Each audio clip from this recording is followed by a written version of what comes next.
le thème de mon petit talk, ça parle d'énergie, ça parle de Bitcoin. Donc, comme l'a dit madame, je suis mineur de Bitcoin, je dirige Big Block Green Service. Et à cet effet, on conseille pas mal de gouvernements dans le monde, en Asie centrale, en Amérique du Sud, au Salvador notamment, et depuis 2 ans et demi, presque 3 maintenant, en Afrique subsaharienne.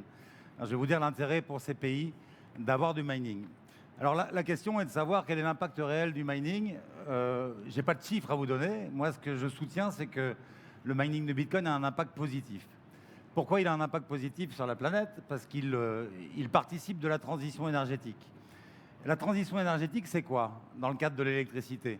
C'est remplacer les centrales existantes par des centrales ENR, voire des centrales nucléaires. Depuis quelque temps, on commence à comprendre que le nucléaire peut être une source nécessaire à la transition énergétique.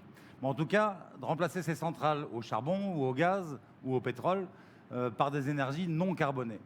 Et puis, le deuxième pas de la transition énergétique, c'est de réussir à déployer de l'électricité qui soit uniquement décarbonée. Pourquoi déployer de l'électricité? Parce qu'on a des besoins nouveaux en électricité. Et c'est loin d'être fini. Chez nous, le développement économique fait qu'on aura besoin de plus en plus d'électricité. Mais surtout, dans les pays que je vous ai cités plus tôt, il y a besoin d'ajout d'électricité parce que les populations n'y ont pas accès. Il y a quelque chose que nous, souvent, on a du mal à intégrer en tant qu'occidentaux gâtés. On a juste à tourner le bouton pour avoir la lumière et on l'a toujours eu comme ça. C'est qu'on oublie qu'il y a plus de 768 millions de personnes dans le monde qui n'ont pas l'électricité. Et sur ces 768 millions, il y en a 630 qui sont en Afrique subsaharienne. Donc ça veut dire que sur tout le continent africain, il y a à peine 50% de la population qui a accès à l'électricité. Et dans l'Afrique, le centre de l'Afrique, l'Afrique centrale, là on arrive à des taux d'électrification qui sont beaucoup, beaucoup plus faibles. Au Congo, par exemple, qui est un des pays dans lequel on travaille, c'est 8% de la population qui a accès à l'électricité. Donc, notre propos, c'est de pouvoir aider au développement de cette électricité ENR pour les populations, mais en rentabilisant ces installations avec du mining. Alors, pour vous donner, moi je parle toujours d'exemples, je suis quelqu'un de très pragmatique, je suis entrepreneur, je ne suis pas un scientifique, je parle des choses que je connais. On peut voir, pour se donner un bon exemple de comment peut fonctionner un pays producteur d'électricité green, on prend l'exemple de l'Islande. En Islande, vous avez une grosse capacité de production électrique et une petite consommation domestique. En gros, aujourd'hui, la population d'Islande absorbe 5% de la production de l'électricité qui est produite dans le pays. Donc ça veut dire que 95% est consommé par l'industrie.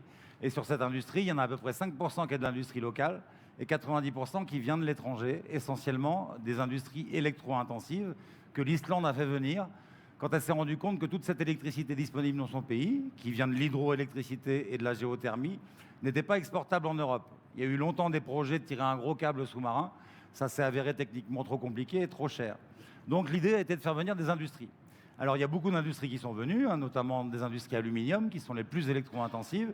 Et au bout d'un moment, l'Islande a appelé tout ce qu'elle pouvait comme industriel de l'aluminium et avait encore capacité à produire beaucoup plus d'électricité et donc a commencé à faire venir des mineurs. Enfin plutôt les mineurs se sont invités en Islande et il s'est avéré que c'était une industrie qui a été très porteuse pour le pays, qui participe aujourd'hui de la réussite et de la croissance du pays. Parce que cette ressource électrique, cette ressource hydroélectrique et géothermique, c'est une vraie richesse du pays et elle est prisonnière de son île. Donc faire venir des mineurs avait beaucoup d'intérêt. Aujourd'hui, l'Islande continue à faire croître son parc de géothermie pour pouvoir alimenter des mineurs. Donc le pays tire beaucoup de profit de cette industrie. Vous avez la même chose au Québec. Hydro-Québec, il y a 6-7 ans, s'est retrouvé dans le rouge au niveau comptable. Parce que son modèle économique a bougé. Le gouvernement du Québec a autorisé d'un seul coup les citoyens à faire de l'autoconsommation et de l'autoproduction. Panneaux solaires sur le toit, petites éoliennes, ainsi de suite. Hydro-Québec a vu son chiffre d'affaires baisser énormément. En 5-6 ans, c'est 30 à 40% du chiffre d'affaires qui a disparu. Donc là aussi, Hydro-Québec a réfléchi à des plans long terme, notamment de tirer une ligne haute tension qui alimenterait le nord des États-Unis. Et aujourd'hui, c'est le cas. Mais malgré ça, il y a encore un gros paquet d'extra capacités qui était disponible chez Hydro-Québec. Et là aussi, ils ont fait venir des mineurs et ils continuent aujourd'hui d'attribuer des slots de mégawatts tous les ans à de nouveaux mineurs.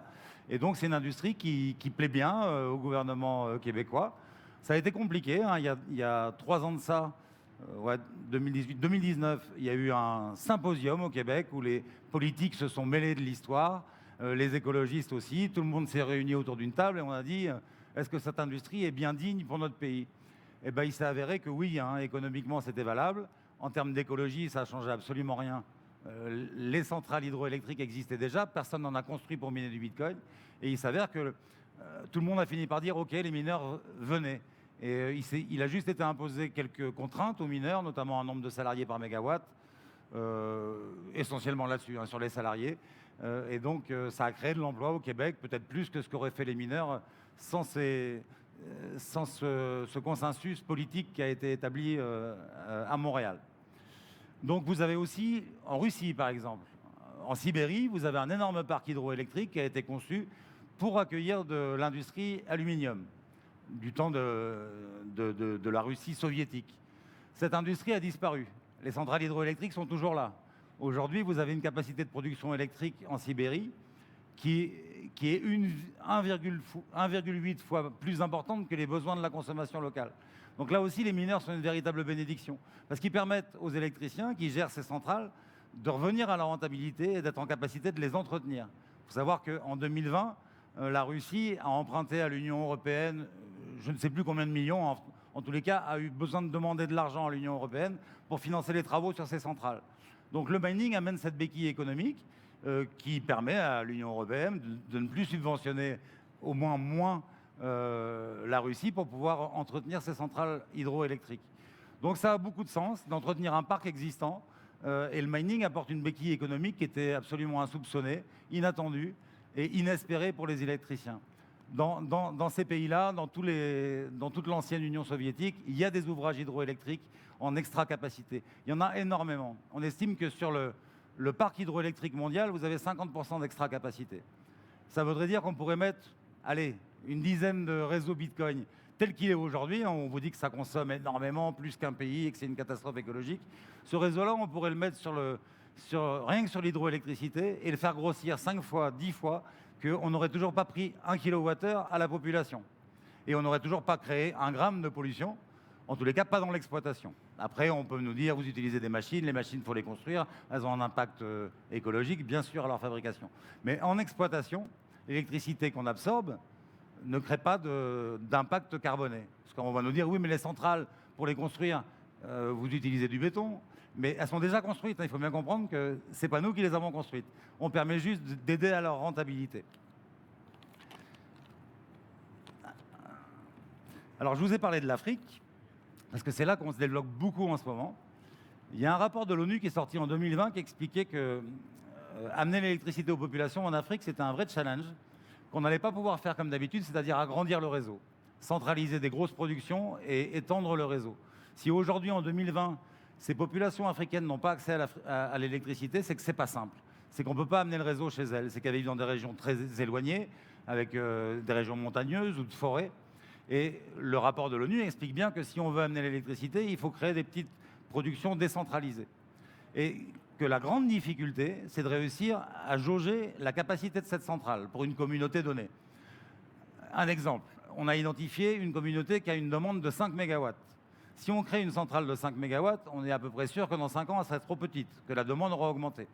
Si on crée une centrale de 50 MW, elle va être trop grande pendant un certain laps de temps et très difficile à rentabiliser. Le mining apporte une béquille économique qui permet de construire plus gros dans l'idée que la demande va grossir et de pouvoir attendre que cette demande soit arrivée en corrélation avec l'offre qu'on est en train de construire en absorbant l'extra capacité produite. Et l'avantage du mining, c'est que c'est une industrie qui est très souple. C'est-à-dire que nous, on fait un contrat avec nos fournisseurs pour leur dire, quand vous n'avez plus besoin de nous, quand vous avez de la demande locale, on disparaît. Notre mining est en container, on met les conteneurs sur les camions et on s'en va. On demande à nos électriciens de nous laisser un délai de 6 mois pour pouvoir se retourner. Mais 6 mois, c'est très large pour eux. Quand un industriel arrive et leur dit « je vais avoir besoin d'1 mégawatt », qui sont prévenus relativement à l'avance. Et c'est des projets qu'on attend longtemps en général. Et on a le temps de partir et d'aller sur d'autres centrales qui ont besoin de nous. Donc c'est comme ça que fonctionne le développement du mining en Afrique. Là, nous, on était en Centrafrique il y a 3 semaines. Là, vous savez que la Centrafrique a adopté Bitcoin comme monnaie légale. Donc on est allé rencontrer le président Touadéra et lui expliquer comment le mining pouvait financer le développement de son électricité dans le pays.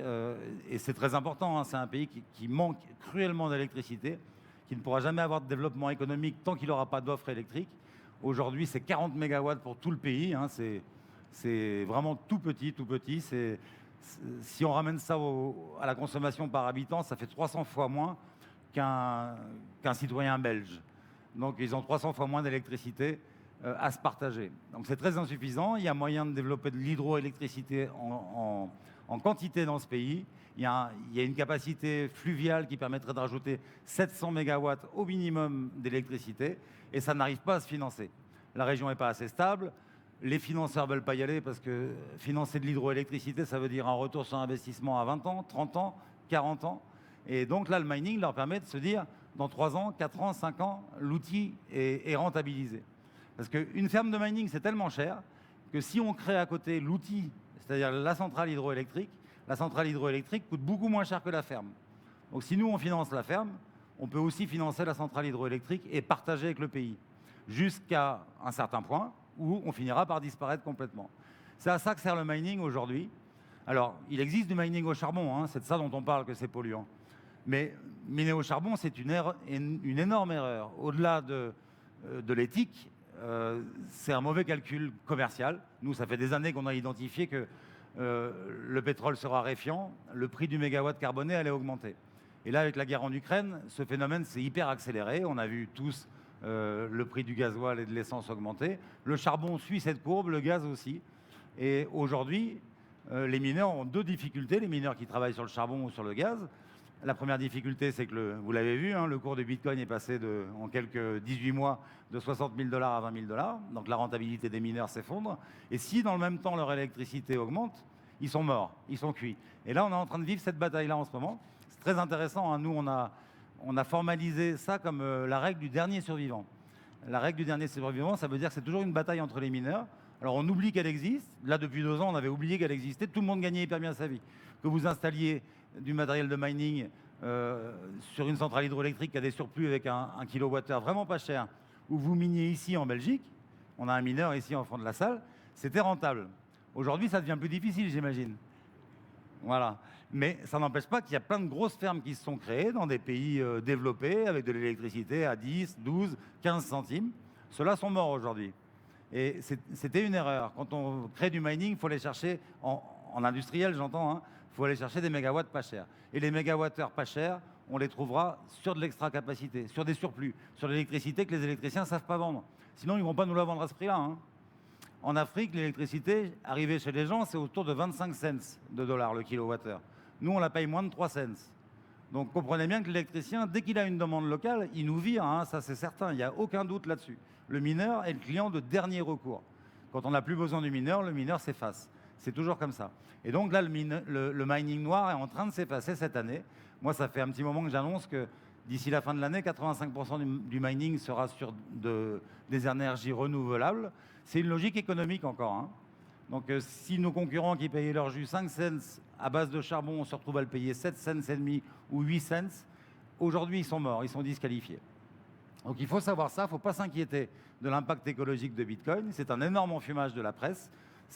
L'impact est absolument positif et il n'y a pas une industrie plus propre aujourd'hui que le mining. Je vais vous laisser du temps pour les questions derrière. Hein.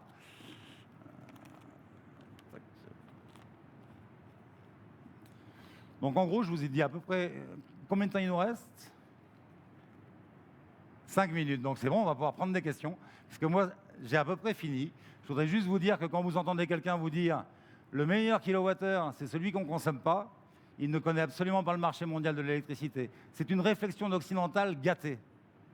Dites-vous bien que l'électricité, on va en produire de plus en plus et on va en consommer de plus en plus. Et c'est pas mal, du moment que la production électrique elle-même est propre. se mettre la tête dans le sable en se disant on va arrêter le réchauffement climatique en arrêtant de produire de l'électricité, en arrêtant de grossir, c'est une vue de l'esprit, ça n'arrivera pas. Parce qu'encore une fois, il y a 750 ou 760 millions de personnes dans le monde qui, elles, n'ont pas l'électricité. Et vous avez la Chine ou le Pakistan ou l'Inde qui poussent énormément et qui construisent énormément de centrales. Une chose, vous avez entendu que la Chine avait interdit le mining parce que c'était polluant. C'est évidemment une fausse barbe, hein, ça, je ne peux pas laisser passer ça. La Chine est en train de construire 600 centrales au charbon, actuellement, en ce moment. S'ils avaient une préoccupation environnementale forte, ce n'est pas le mining qu'ils auraient interdit. Au pire, ils auraient interdit le mining sur le charbon ou sur les hydrocarbures. C'est une proposition de Pierre Persson, un député français qui est venu parler ce matin ici. Vous savez que la Commission européenne a envisagé d'interdire totalement le mining en Europe, ce qui est juste dingue, hein, il n'y en a pas de mining en Europe, mais on voudrait interdire quelque chose qui n'existe pas encore et qui pourrait être une béquille économique intéressante pour les nouveaux projets. Si on crée de nouvelles centrales nucléaires en France un jour, c'est 800 mégawatts, hein, un nouveau réacteur. Il est évident qu'entre le moment où il va produire et le moment où la demande va arriver à son niveau de production, il peut se passer quelques années. Là, le mining aura également du sens, même en France. Voilà, donc maintenant, je suis prêt à prendre toutes les questions que vous pourrez me donner dans un laps de temps de 2 minutes. À toi. Alors, on sait qu'aux États-Unis, il y a énormément de problèmes de l'énergie qui est tout simplement brûlée ou perdue avec l'extraction de gaz, donc ce qu'on appelle le flaring. Et donc, il y a eu une proposition pour utiliser ce gaz-là au lieu de le brûler, pour utiliser en fait la chaleur pour alimenter des mineurs. Ce qui pourrait tout simplement rembourser le prix de construction de ces centrales et pourrait tout simplement alimenter les mineurs avec un coût inférieur, avec de l'énergie qui est dans tous les cas consommée. Le problème que moi je vois avec ça, c'est que si jamais on commence à utiliser le gaz, ça donne un argument pour les personnes qui luttent contre le mining en disant que ce n'est pas de l'énergie verte, en disant bah, voilà, vous utilisez le gaz, même si c'est le gaz qui est normalement perdu, qui est dans tous les cas brûlé, qui est dans tous les cas relâché dans l'atmosphère. Qu'est-ce qu'on peut utiliser comme argument si jamais on a cet argument qui est utilisé contre le mining? Alors, le flare gaz, c'est très particulier. J'explique pour ceux qui ne savent pas comme toi. Le flare gaz, c'est ce qu'on voit sur les torchères. C'est le gaz de torchère. C'est-à-dire que quand vous êtes un exploitant pétrolier, quand vous faites l'extraction du pétrole, vous avez du gaz qu'il va falloir éliminer. Alors, il y a différentes solutions. Il y a des solutions beaucoup plus écolo qui consistent à ce gaz le réinjecter dans la nappe. Mais ce n'est pas possible partout. Et c'est des coûts qui sont assez considérables. Donc, qu'est-ce que font les pétroliers? Ils continuent, dans la plupart des cas, à brûler ce gaz. Et c'est très embêtant parce que c'est du méthane et que dans les torchères, il est mal brûlé. On estime qu'une torchère qui brûle correctement brûle entre 98 et 99% du gaz qui sort de la torchère. Mais par grand vent, cette performance peut descendre à 50%. Et la pollution au méthane, ça n'a rien à voir avec la pollution au CO2. Hein. Et en plus, ce n'est pas que du méthane. Il y a plein de gaz délétères dedans. Et ça peut faire que ça empoisonne carrément les populations et toute forme de vie humaine autour des champs pétroliers. Donc c'est une véritable catastrophe écologique. Le mining propose de mieux brûler ce gaz en le transformant en électricité et en apportant des conteneurs de mining.